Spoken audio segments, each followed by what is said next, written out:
Hey, what's up, guys? Welcome to the 330 Sports Show. Today is Thursday, July 22nd, 2021. I'm your host, Justin Coffin, and we are a Youngstown studio production. Just wanted to get into a few quick house cleaning type things before we start the show. We're obviously going to talk some NBA finals, a lot of NBA finals. We're going to talk Indians, Browns, Buckeyes, all that stuff, NBA draft, stuff like that. But before we do that, I invite you guys to share this out to anyone that you think might be interested on Facebook, Twitter, YouTube, whatever it might be. That really helps us grow. We obviously talk a lot of sports. We do entertainment things. We feature a ton of awesome guests, which I'm going to tell you about one coming up here on Tuesday in a little bit. So I guess what I'm trying to say is simply the best way of you guys helping our show is just by sharing it out, word of mouth. We're based in Youngstown, but we have listeners from all over the state. We have a couple viewers from all over the country that tune in all the time, and I've even been reached out to by a couple people in Europe, which is pretty neat. I'd like to give a quick shout out though to especially one of our loyal listeners that he has his own podcast. It's called Dads in Timeout. And he's actually out of Arkansas. He does a really nice job with his podcast, and he's always commenting and sharing and things like that on Twitter. So I'd like to give him a quick shout out for always listening.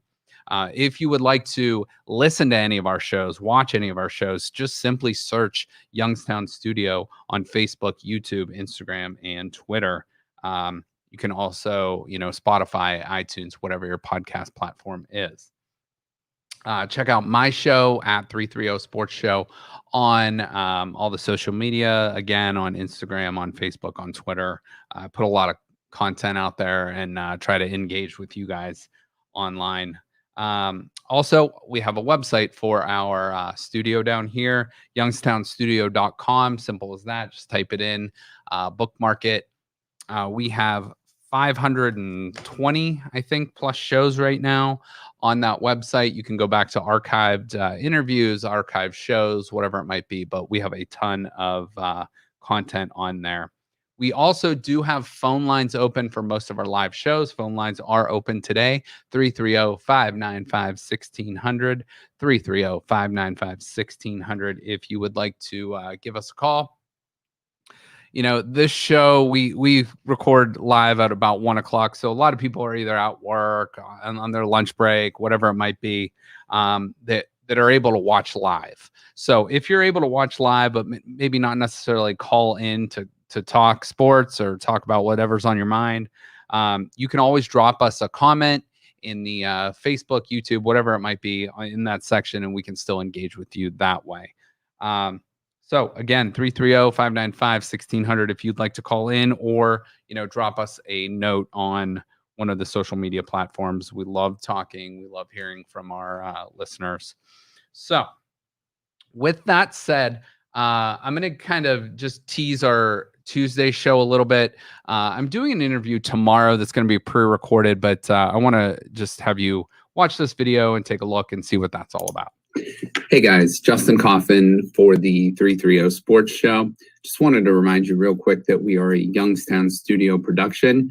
You can simply search Youngstown Studio in Facebook, on Twitter, on YouTube to find all of our programming, whether you watch live or on demand. We also feature our content on Apple, Spotify, wherever you get your podcasts. You can also follow my show at the 330 Sports Show, at 330 Sports Show on Facebook, Instagram, and Twitter. I want to take this moment real quick to share out a special interview we're going to feature on Tuesday, July 27th program. We are going to feature Michelle Edenfield.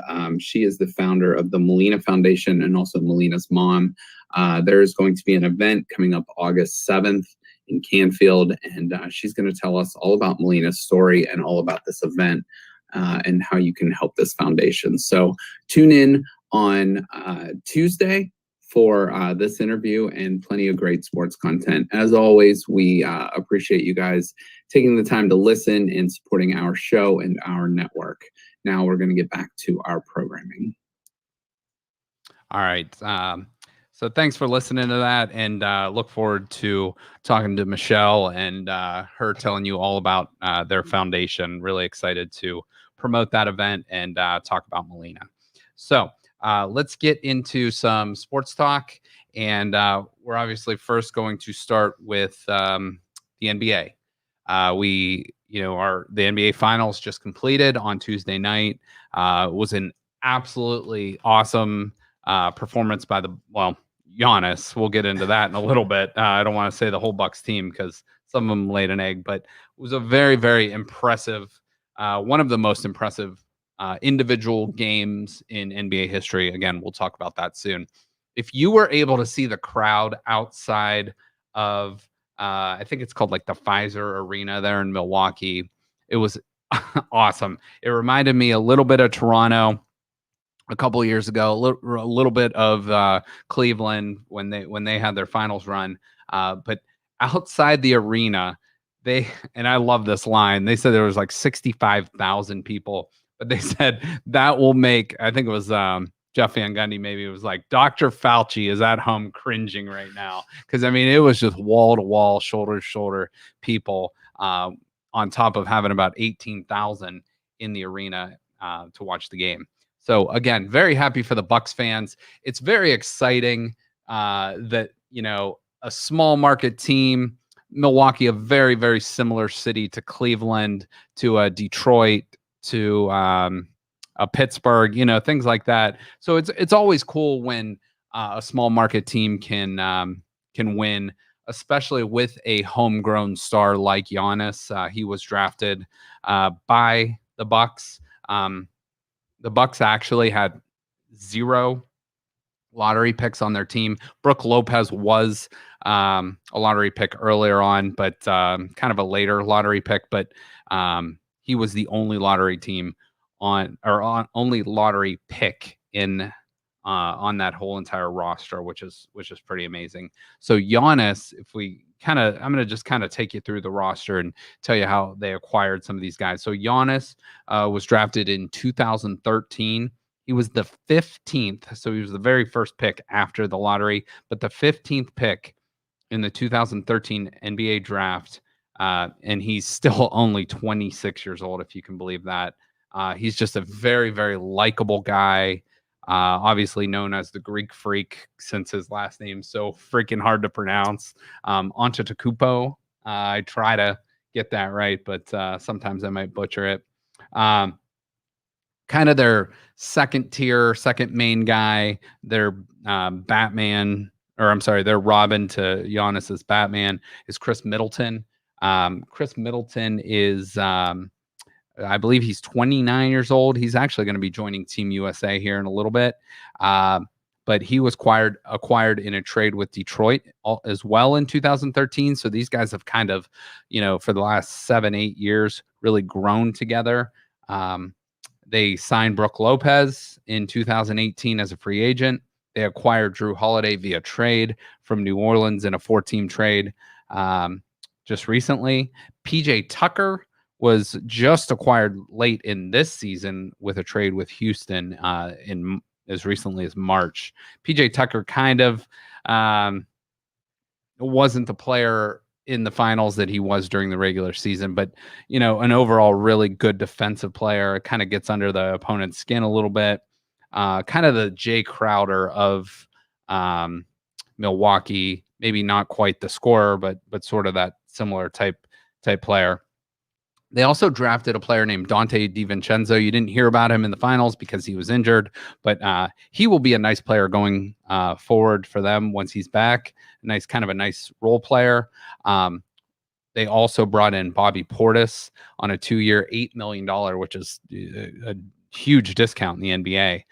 So Bobby Portis kind of jumped into that Dante DiVincenzo role late in the season and sort of became that unexpected guy that made a big impact in Game 6. And also Pat Connaughton, who was signed as a free agent in 2018. Kind of a decent shooter, just a nice overall player. Doesn't do anything spectacular, but just a nice player for the Bucks. So, that's basically their roster. They're not a very deep team. They have Giannis's brothers on the team, but doesn't really play a whole lot. They have a few other guys that down the road might be able to help them, but not a very deep team. But they do have their main pieces kind of locked down for a couple years, so they can make another run at this.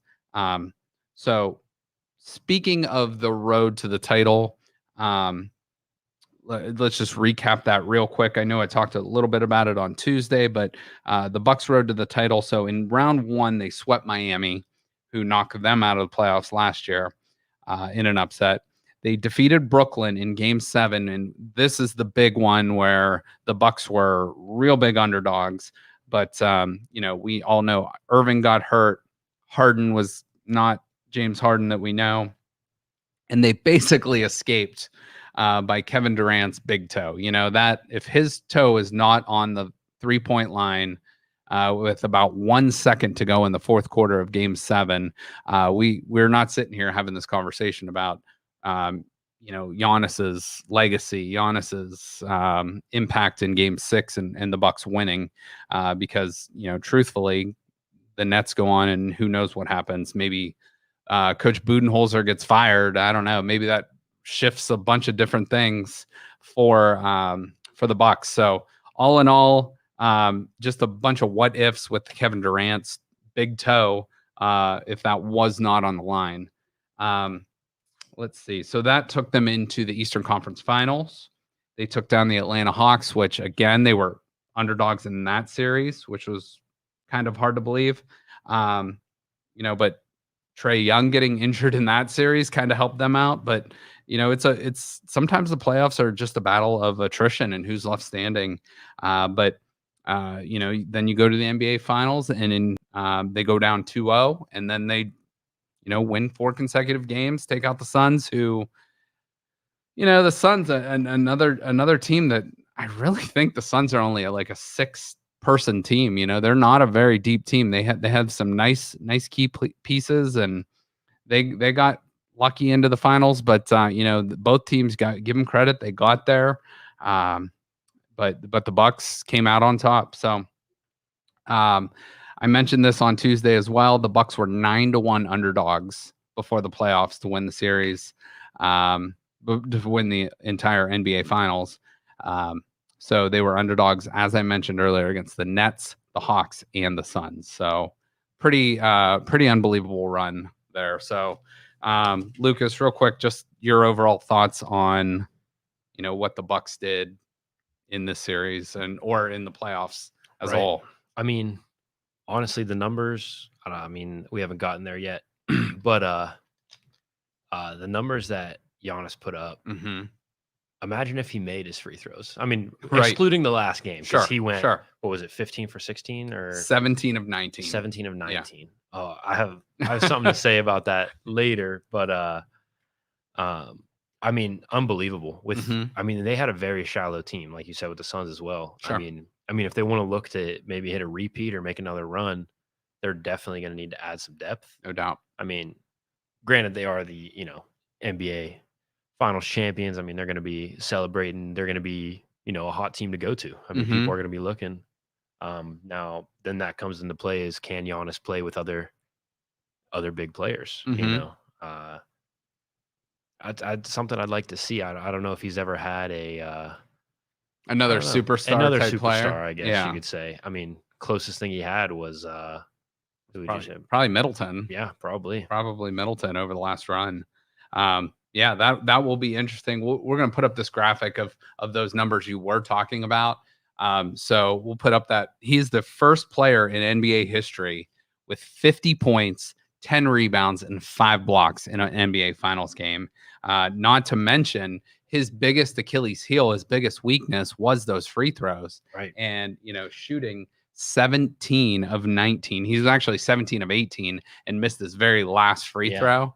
So, at some point I felt like I was watching the game, and he was 7 of 8, and then I'm like, well, he's probably gonna miss. Like he's probably due. Right. I was kind of playing the due factor there, and he just kept making them. That saved his percentage for the series. Yeah. I don't know what his overall percentage was, but his was first not game, good. No, he had 40% shooting from the free throw line the one game. And then it caused a bar. Okay, I saw this on Twitter. A bar said everybody gets a shot every time he makes a free throw for this game. Wow. And somebody quoted the tweet and was like, just want to know, is everybody in the bar dead? So true. Did this bar burned 17 out? so 17 shots. Each person. Every person, get that. Yeah. Wow. Every person was in the that bar a Milwaukee bar or a Phoenix bar? I wonder. Probably. It could have been both. Honestly, I don't know. I just saw it on Twitter and I saw the quoted tweet blow up. Interesting. I thought it was funny. Interesting. It's that good okay. humor. But I mean, he could have been averaging this if he made his free throws. Exactly. Like this wouldn't have been a standout game. It would have been every game of the series if he made those. Free throws. And I'm going to talk about where this game and where his finals run ranks in history in just a couple minutes here, but 35 you saw what he did, him and Bob Pettit, who Bob Pettit was like a kind of one of those like overlooked guys from I believe he played in the 60s and the 70s with Milwaukee, or not with Milwaukee, with Atlanta and St. Louis, I believe, before that. But Bob Pettit kind of played that same position, obviously not the athleticism as Giannis, but the only two players in a closeout game to score 50 points. So wow, just amazing. No Jordan, no Shaq, no Bird, no Magic. None of those guys ever did it, but Giannis and Bob Pettit. So overall, his numbers for the entire finals, so 6 games, he scored over 200 points, but which puts him at 35.2 points a game, 13.2 rebounds a game, and 5 assists in 6 games. So you add up all those numbers, you are at 53.4 as your sum. So I've talked about this 42 club and then the 47 club, which is even more elite. So for him to average 53.4, you're just blowing these numbers out of the water. So I'm going to put this next graphic up as a historical reference, and I'm going to kind of just read them for anyone that's on the podcast listening. But so I'm going to start with Michael Jordan and LeBron James. So Michael Jordan in 1993 averaged 41 points, 8.5 rebounds, and 6.3 assists, which comes out to 55.8. And looking over all my numbers, that was the second highest I could find, behind LeBron in 2015, which we're going to get to in a minute. So I'm going to start with LeBron James. I think his most important performance, it wasn't necessarily his highest total, but an unbelievable total still, which equaled Michael Jordan's in 1993. So LeBron's 2016 finals, I put that as the highest because simply they won the title that year. So he averaged, his numbers were identical to Jordan's: 41 points, 8.5 rebounds, 6.3 assists, which both equal out to 55.8. So to me, those Jordan and LeBron in 93 and 16 were just the best two, in my opinion. Now, LeBron, his highest average was 35.8, 13.3 rebounds, 8.9 assists in 2015. That's when he carried the whole team on his shoulders. Kyrie went out with, I think he had a broken kneecap. Kevin Love had his shoulder dislocated. You're starting guys like Dellavedova and Timothy Mozgov and Iman Shumpert, and Tristan Thompson was there. So one of his only lone running mates, but Tristan Thompson was not a big scorer. Just an unbelievable run in 2015. And a lot of people forget the Cavs and the Warriors were tied 2-2 in that series, and the Cavs had a very good chance of being up 3-1 in that series, but Warriors ended up winning that one. And then LeBron in 2018, again, carrying the team, did have some okay pieces around him, but that's kind of the J.R. Smith game 1 where LeBron might have had equal or better of a performance than Giannis had in Game 6, but it will maybe not go up in the historic references because they did lose that game. Right. And LeBron knows you're not going to beat Golden State most likely 4 times, let alone 5 times, and they kind of gave that game away. So that series, he averaged 34.5, 8.5, and 10 for a total of 53, which is, I mean, all these numbers are staggering. Which brings us next to, we had talked to Shaquille O'Neal on Tuesday.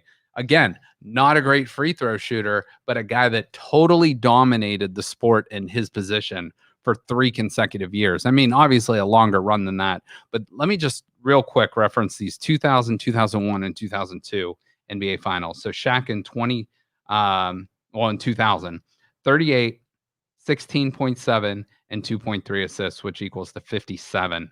Then in 2001, 33 points a game, 15.8 rebounds, 4.8 assists, which equals out to 53.6. And then 2002, 36.3, 12.3 rebounds, 3.8 assists for 52.4, and you got to imagine he's got Kobe Bryant on that team with him too. So, Kobe Bryant is a high volume shooter, which might lead to more rebounds, but you're also not scoring as much as usual. So Shaq, I think sometimes gets overlooked because he's a big guy, and this is a very guard-driven league. And guys like Curry and just the scorers in this league get a lot of pub and hype. A LeBron, a Shaq, a Curry, or I'm sorry, a LeBron, a Curry, different guys like that, or Kobe, who are shooters, right? Get that notoriety a lot more than the big guys. I think that's due to the fact that it now is, like you said, a guard-driven league, and you can't. They're talking about statistics and comparing and everything, but nobody in today's day and age compares besides Giannis to Shaq. So now we're going to see Shaq, I think, show up a lot more in the conversations. Sure. Just because of that. And Giannis, you can argue he can really play the 3, 4, or 5 spot. Yes. A lot of times he is the center for that Milwaukee Bucks team. But just plays it a very, very different way. Right. Olajuwon, he's the other guy I wanted to reference at the center position. That was just an unbelievable overlooked guy. But in 94, 95, when Jordan was out of the league, he sort of took over as, I would say, the league's best player. In the 1995 finals, he averaged 32.8 points, 11.5 rebounds, 5.5 assists, which just puts him under the 50 mark, but in that 47 club. Kobe's best finals performance was in 2009. He averaged 32.4 points, 5.6 rebounds, 7.4 assists, which puts him at a 45.4 total.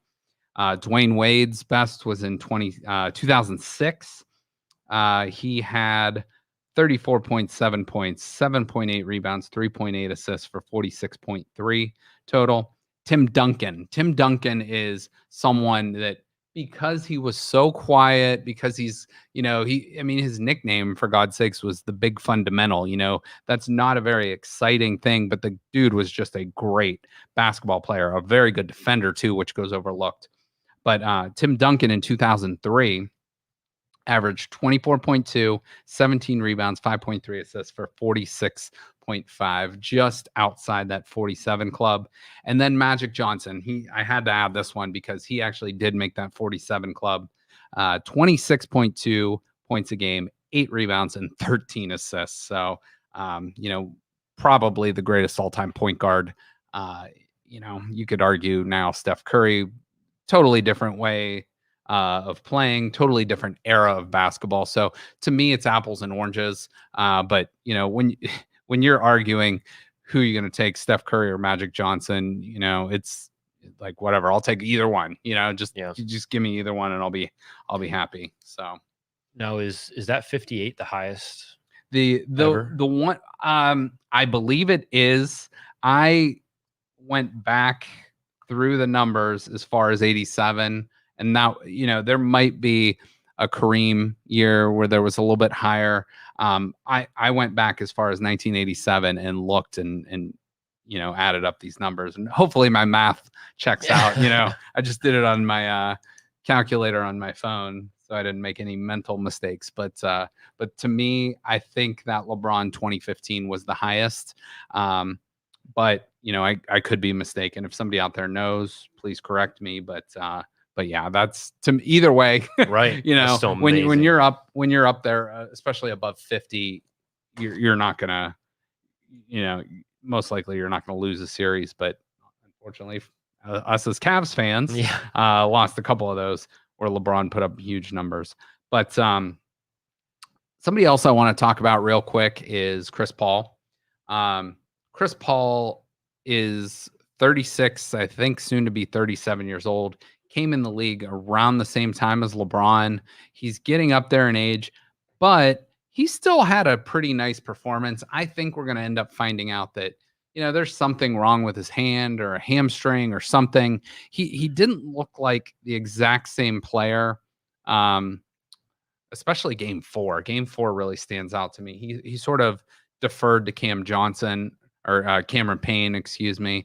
He would sit in the corner sometimes, not do much, but he did step up in game 6 and kept them in the playoffs and kept them in the series. But unfortunate for him, he's one of the only guys, maybe I think he's the only player in NBA history to lose 4 different series after being up 2-0. So, but some of those were bad luck. I remember way back when Blake Griffin, I think, was hurt. And that was kind of his main running mate early on in his Clippers career. I think he got hurt in another one of those series. So I don't want to put too much of this on Chris Paul. I just think Phoenix didn't have enough dudes at the end of the day. And DeAndre Ayton, especially once he got in foul trouble and Giannis was going right at him, Phoenix was in trouble. Yeah. So still a surprise. I picked the Suns in 6 games to win. The Bucks win in 6. So they kind of flipped it on me. But be interesting to see what happens with this Phoenix team, because I don't know. Will Chris Paul be back? Yeah, will he retire? Will he retire? I've heard even rumors already about Chris Paul to the Lakers, So who knows? It's pure speculation. The season just ended, so we're not going to get into that now, but something to think about. Where will this go? Where will he go from here? So I don't know. What do you think? Do you think he's playing next year? I don't know. I mean, he's got to be asking himself, how many times? Right. How many times? Right. I mean, are they going to get another shot? I mean, I think Phoenix had a complete, I hate to say luck, but they had a nice draw going forward, because you didn't have Anthony Davis to deal with most of the Lakers series. They swept Denver, who was missing Jamal Murray. Who else? They played the Clippers without Kawhi. Yeah. And then you're playing the Bucks, who arguably they got lucky because the Nets weren't there. So I don't know. Unless it's a big trade, I think I see him retiring. Okay. I think I see Chris Paul throwing in the towel. And I mean, he still has a lot of good basketball left. He hit some big shots over Giannis. But it's kind of like, it's just such a grind. You get to this point in the season, you're not 25 anymore. You're getting up there in NBA age, and we all know Father Time wins out overall. So it'll be interesting. Jury's still out on LeBron. Yeah. But yeah, exactly. Good point. Good point. You never know. All right, let's switch real quick, staying with the NBA, but this is more of a point for Cavs fans coming up. We have the NBA draft coming up in 1 week from today. So I put together a top 5 list. Lucas, you may agree or disagree with this list. I don't follow a ton of the projected or mock drafts or anything like that, but the top 3 guys seem to be pretty much a consensus. Now, maybe a different order in 2 and 3, but Cade Cunningham, the guard out of Oklahoma State, seems to be the consensus number 1 pick overall. Most likely going to Detroit unless there's a trade. He's a 6'8" guard. So, I mean, to find a 6'8" guard and he's only 19 years old, that's going to be awesome. The issue where people, or maybe I guess you can say where the draft starts technically, is at pick number 2, and that's the Houston Rockets. Houston Rockets are going to basically have their pick between Jalen Green and Evan Mobley. Those seem to be the 2 next guys. I've seen some people say they actually think Jalen Green will be the best player in this draft based on his scoring ability. He actually played in the G League last year, skipped college, went to the G League, and did a really great job against grown ass man.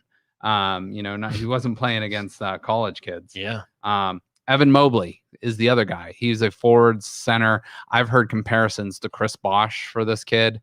Great defender. 7 foot tall, but can shoot the 3. I mean, 7 foot tall, 215 is a skinny, lanky guy, but he's going to put on some weight once he gets into the NBA. He'll probably be a 7 foot 240 in 2 or 3 years once you get in an NBA weight room.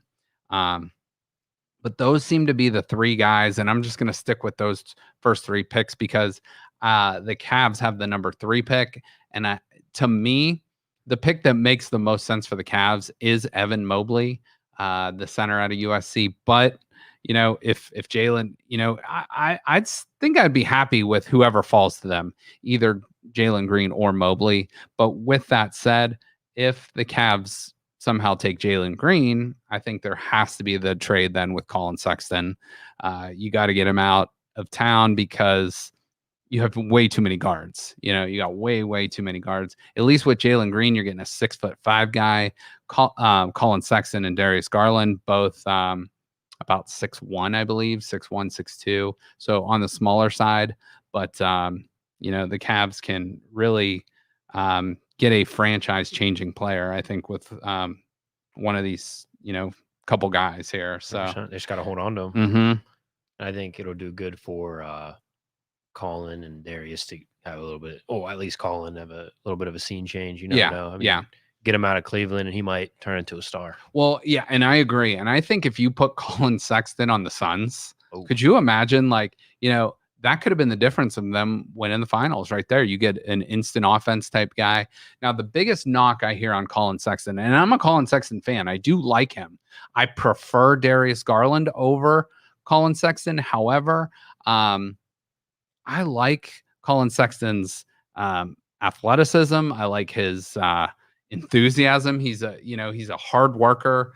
But the biggest knock I hear from pro experts is that he's a good scorer on a bad team. Yeah. You know what I mean? So the Cavs have, for his first 3 years, been not a very good basketball team. And you need guys to put the ball in the hoop. That's the name of the game. But you also need guys to play defense. And if no one else is putting the ball in the hoop, hey, you got to rely on somebody. So that's the biggest knock I hear from Sexton. But he has got better each year.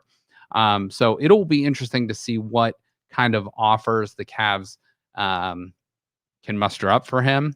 I've heard the Knicks as a potential suitor. I've heard the Miami Heat. I have heard, you hear the rumors with Ben Simmons in Philadelphia. That's a possibility. But I think it's really going to open the doors. I've heard Golden State as well as a possible suitor. So, you hear a lot of these things, and we'll see where the Cavs decide to go with their draft picks, but and with some trades. But I think they do have a nice future ahead of them if they hit on this draft pick and where Colin Sexton goes. So just real quick, 2 other guys that I hear a lot about. Jalen Suggs is one of the other guys that, everybody remembers him with the run that Gonzaga had this past year. But the left-handed guard, I think he's about 6'4", just a really, really good player, good athlete. And he's going to be a solid NBA player. But a lot of times you're drafting on potential, and potential will sometimes get you fired. And then I added this guy, and his name's Alperen Sengun. I've never seen him play, but I've read a bunch of different things on this guy, and NBA draft experts who know way more than I would ever even claim to know love this guy. I've seen a lot of mock drafts having him in the early teens, but I think this kid, just from what I read, could end up being sort of a Jokic type player. So I would keep my eye out for where that kid lands. Alperen Sengun, I believe is how you pronounce it. He's out of Turkey, 6'10", 240 pounds, only 18 years old. And we know a lot of those European guys, once they get developed, are just phenomenal players. Looking for another Luka. Exactly. Exactly. I think a little bit different type player than Luka being the forward center, but you're right. You're looking for that that star. That European next guy. Cause there's one coming and there you can see, as we've seen with USA basketball, the world is catching up to the United States with hoops. Luka is one of my favorite players. Oh, he's phenomenal. I mean, I love him. Yeah. Phenomenal. I think he's the closest thing to I think he's a LeBron type player. That's what I was gonna say. Yeah. I mean, he doesn't have the athleticism that LeBron does, but he has the skill set. I think he's a little bit smoother in all reality. That's not a bad comparison. I think he's a little bit smoother. He might not have like the raw athleticism and talent.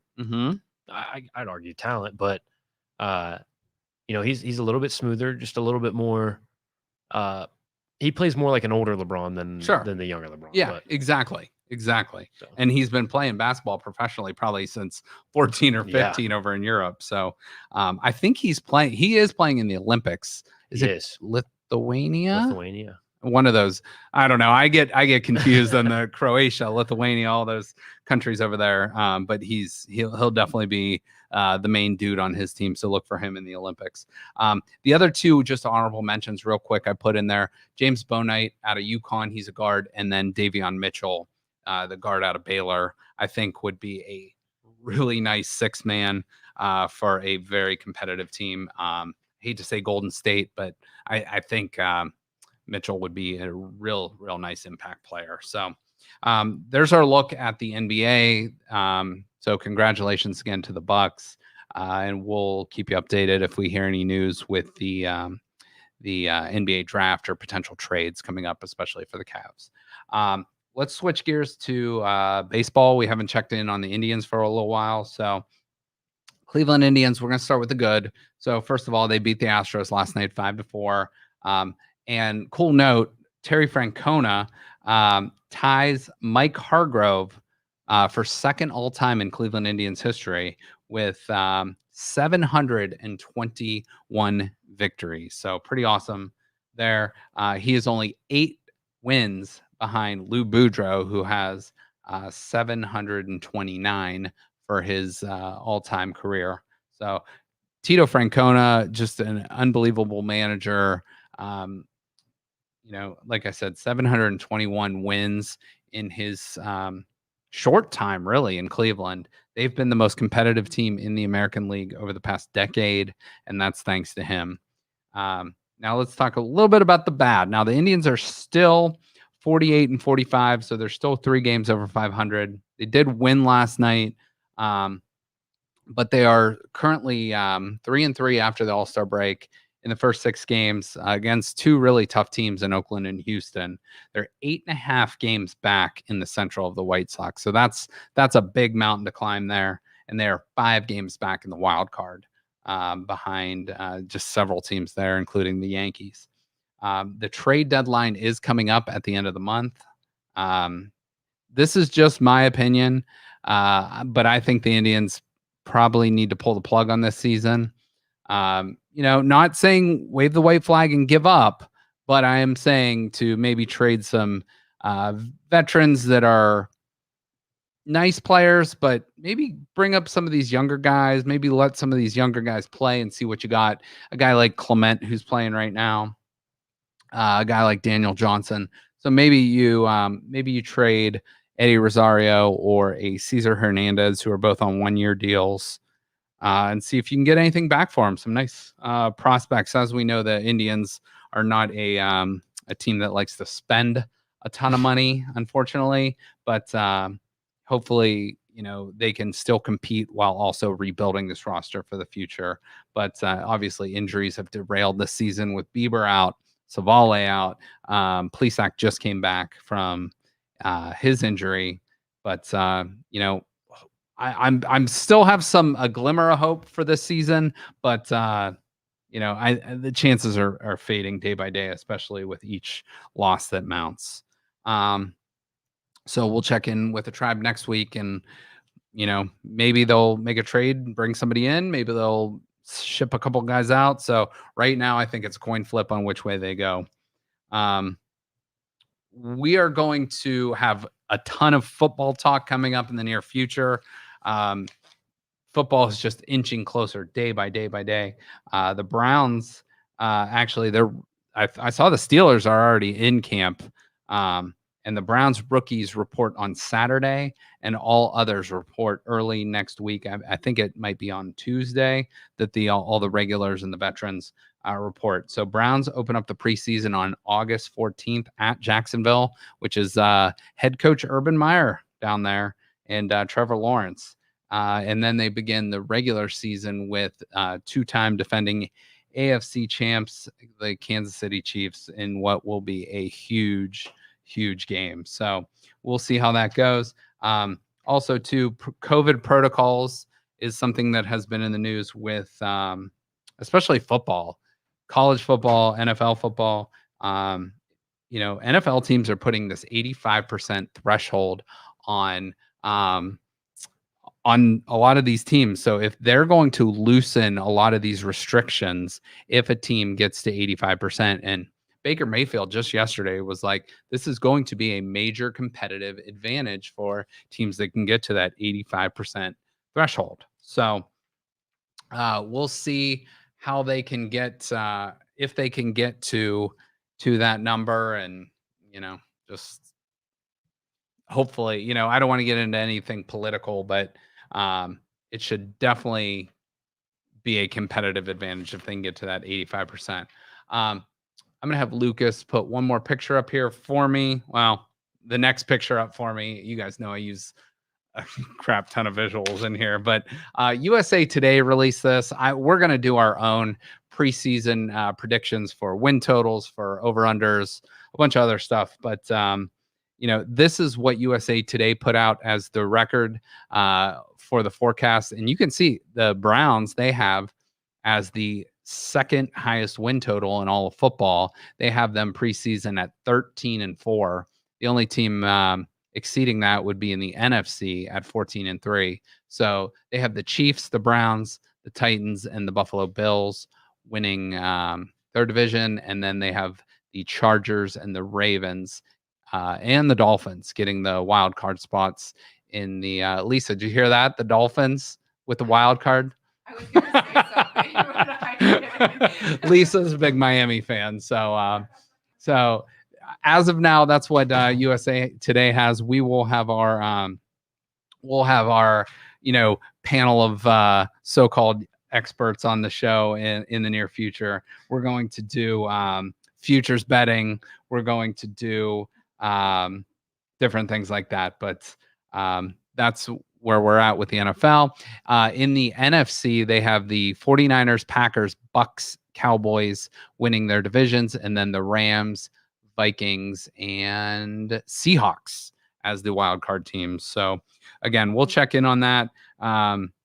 Ohio State. Now we're going to switch to really, really quick because we're going to have a ton of Ohio State news in the near future. But Big Ten Media Days have kicked off in Indianapolis with 7 programs up today.